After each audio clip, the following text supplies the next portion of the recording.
So we're about a month out now. Yeah. How are you feeling? Feeling good. Feeling good. We're seeing that New Yorkers are hungry for a change. You know, just yesterday was one of what will be the final times that Eric Adams raised the rent on more than 2 million New Yorkers, and hearing just a fatigue of being priced out of this city. And our campaign is one that will deliver an affordability agenda for those same New Yorkers. And of course, the mayor no longer seeking re-election. He will be on the ballot though, Yeah. and he was asked just the other day about his legacy in the next mayor, and he said, "Don't bleep it up." So let me ask you this question from the mayor's perspective. How are you not going to bleep it up? Well, look, I would say that for many New Yorkers, it's been a very different experience living in Eric Adams' New York. It's been one where he's raised the rent by more than 12%, raised the water bill to the highest it's been in 13 years, supported Con Edison when they wanted to raise gas and electric bills. And so what New Yorkers are looking for is someone who looks at that record and doesn't see their own agenda. And that's what they're concerned about with Andrew Cuomo, is it's a continuation of these last 4 years. What we are actually going to present is a vision to ensure that the most expensive city in America is affordable, not one that continues this path. He did put a lot of housing in the pipeline though, which is important. And I think that City of Yes is something that it should be built upon. And it's a good step forward for what we need across the city, which is an incredible scaling up of housing production. Let's talk about something that was in the New York Times, which you reiterated a position that you would phase out gifted and talented at the kindergarten level. Looking at that from the perspective of the last couple of years, where Mayor Adams has, in his view, right-sized 3K and pre-K and caused a lot of disruption to that group of parents. Now you're talking about no G&T at kindergarten. Are you worried about whiplash for the city's youngest parents? You know, I think you're right about Eric Adams's approach to 3K as being one that has provided an immense amount of whiplash for parents, because there's been an offer of a spot to a family in Park Slope, but they're told they have to go to Astoria.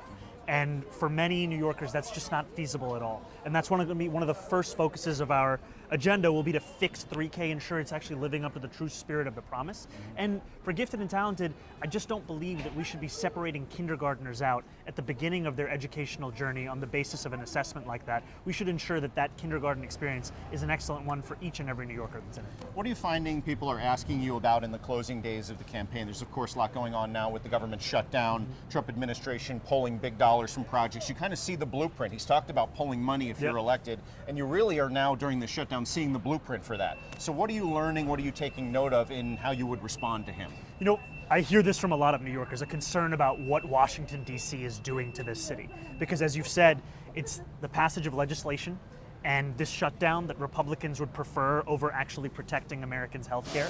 And as you've said, the suspension of $18 billion in federal funding for infrastructure projects which would ensure that New Yorkers would have faster commutes, projects which would ensure that we are a city that's building for the future. And Donald Trump would rather trap us in the past than actually work with Democrats to deliver on what he ran on in the November. Just to tell you what I'm hearing when I'm out talking to folks, I'm really hearing a zero in on, well, first of all, we like what he's saying on affordability. We hope he can deliver, but we like it. He still feels a little young to us, and I don't mean getting older every day. I understand, and your birthday's coming up, mid-October, right? And I don't mean to single you out, because you and I are not terribly different in age. And then we're just not sure how the policing stuff will go.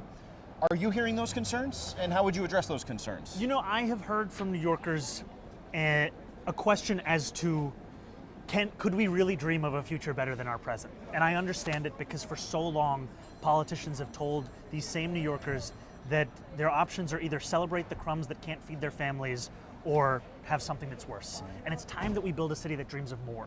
And what that means is having a team around you that is the best and the brightest, a team that is characterized by excellence, one that brings in those who have helped to shepherd our city through previous mayoral administrations. And it also means having an ambition that matches the scale of the crisis. Because what we're living through right now in this city is 1 in 4 New Yorkers living in poverty. What we're living through is parents having to pay $25,000 a year for childcare. It's untenable, and it deserves an agenda that meets it. Do you risk getting in your own head a little too much? Because I've noticed as I've covered you, I wouldn't say I've been the most person who's covered you, but I've been there, I think, through every heartbeat of your campaign. Yeah.